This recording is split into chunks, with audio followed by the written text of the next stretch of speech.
Right now, we have the money man on the phone. Of course, I'm talking about Lance Hokut from Lance Hokut Financial, a more comfortable approach to dealing with all things financial. Good morning, my friend. Are you craving a cheeseburger after that last song? You know, I'm craving a cheeseburger with some mushrooms and a big old Pepsi Cola. How about that? I would never turn that down. Yeah, we got to do lunch one day soon, right? As soon as we can go and maybe sit down in a restaurant. That day's fast approaching, too, I think. Got a feeling. No kidding. I hope so. My family and I went out to the Riverwalk yesterday, sat down at Manderson Landing, froze to death. I mean, we're thinking, hey, the sun's out, it's beautiful. We get out, and it's like, okay, it's a little chilly out here, eating our tacos and burritos. So, anyway, it was a good day to get outside and get some sunshine. And, you know, those are the things that a lot of folks are able to do right now with their families. So there is a silver lining in this corona cloud. There is. I think so. I think it has slowed us down a little bit. I find myself checking the phone a little bit more, but it's a little different than what it was before. It's more news-oriented than it was some of the other stuff. So it's different. It's been nice having the whole family around the house. Do you know what, under normal circumstances, would have happened on Saturday, Lance? Probably A-Day. A-Day. And, man, I don't know. We're just going to be missing it for sure on Saturday. We were so anticipating it like we always do in this part of the country, but it's not going to be happening this year. You know, campus looks like the last week of summer before. It's just crazy how desolate it is. But I know there are better times around the corner. I know the sun is coming up, Lord willing, tomorrow, and we're hopefully back on the downhill side of this thing. Amen. Keeping the faith. This morning, a little Investing 101 from Lance Hokut Financial Services. Investing 101. We're going to get very basic this morning. We're going to talk about stocks and mutual funds, but from a Investing 101 point of view. What is a stock? So a stock is a company that makes stuff. Either they sell it, they make it, they produce it, they put it together, and make something else out of it. So widgets, if you want to call it that, or a telephone is one of the stocks I like to use. We won't talk about company names, but a big telephone company, they take a bunch of parts, they put them together, they make them, and they sell them. They also sell a service, your cell phone service or your landline service. So a stock is a company. Sometimes the older the company, they pay dividends. That's cash flow. Sometimes the younger the company, they'll take their earnings and reinvest them to make the stock grow. So you've got a growth company or a dividend company or a value company. So let's lead it to the next question. Most people understand investing from a 401k where there is a mutual fund. Let's talk about what a mutual fund is. And by the way, I didn't mean to steal your thunder there, so if you got another question, throw it to me. That's fine. I'm going to keep going. A mutual fund is a company that owns shares of another company. So let's think about it like this. Your telephone company could be part of a mutual fund. So let's call our mutual fund that we're creating Jersey Girl Fund. How about that? Yeah, I like it. So instead of a telephone company, you've got Jersey Girl Fund that has said, look, we want to put a bunch of stocks together or investments together, and we want to create a fund.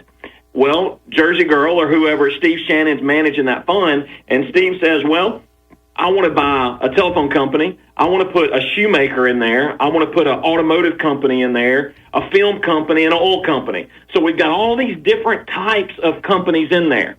Does that make sense? It does make sense. So the Jersey Girl Fund, the JGF, is sitting there, and it's based on whatever that fund manager, Steve Shannon, decides to put in there. Now, they have to file some regulatory stuff, and that's in the weeds. But the point is this. Steve, do you think the Jersey Girl Fund is more risky or less risky than putting money in just an individual telephone company fund? I think it might be a little bit more risky. Well, you could have a Jersey Girl Fund, aggressive fund, but typically what a fund does is what our grandparents told us. What they tell us, don't put all your eggs where? In one basket.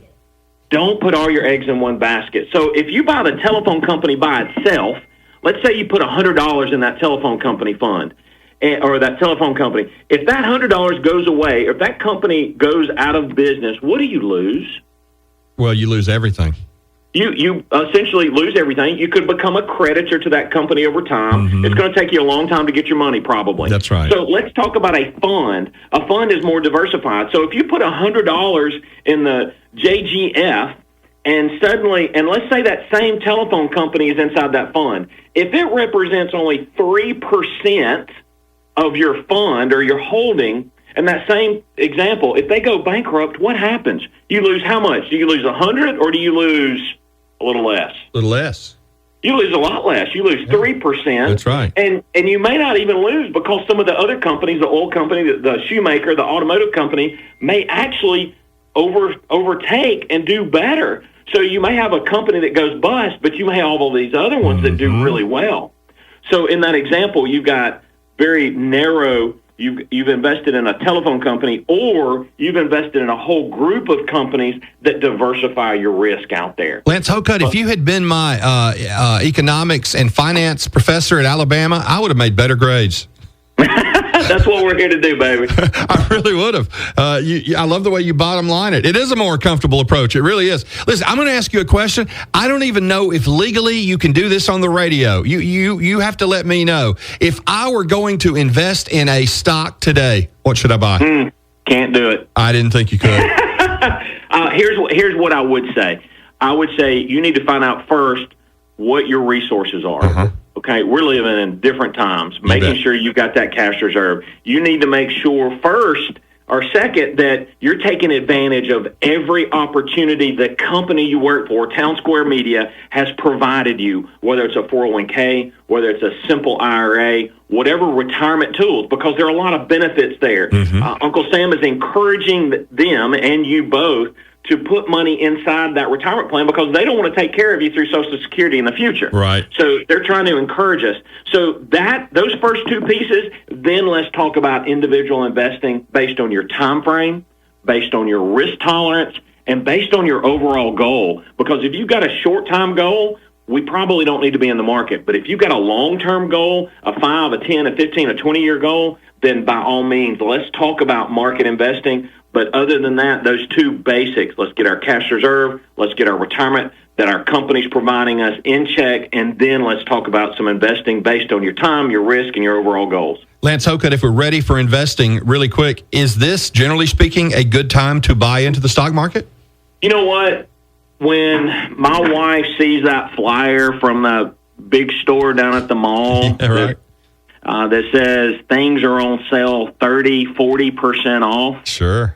What do you think she does? She heads for the mall as fast as she can. She says, I'm going shopping, baby. Let's go. That's right. Today, we are in a very different market. It is low comparatively. Now, some of us think it might go a little lower. Some people say it might go a little higher right now. I think we've got a lot to sift through because, again, we've never been in this environment when our whole country basically is shut down.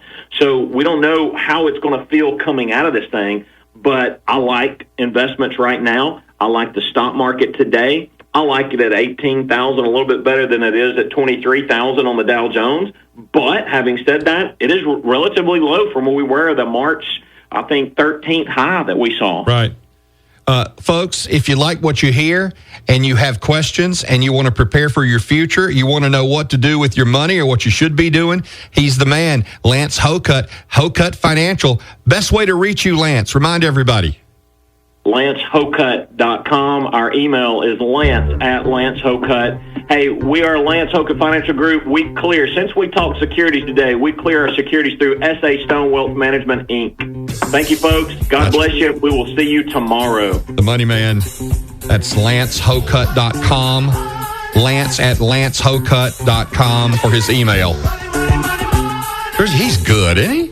Yeah. I mean, I just like his spirit, his style, and the way he does bottom line it. He simplifies everything. He sounds like a nice guy for someone that knows next to nothing about these things. It's nice to hear from him. Yeah, it really is. You can rely on him, too. I can tell you that. And we're happy to have him as part of our show here at 95.3 The Bear. Lance Hokut, the Money Man. Lance Hokut Financial Services.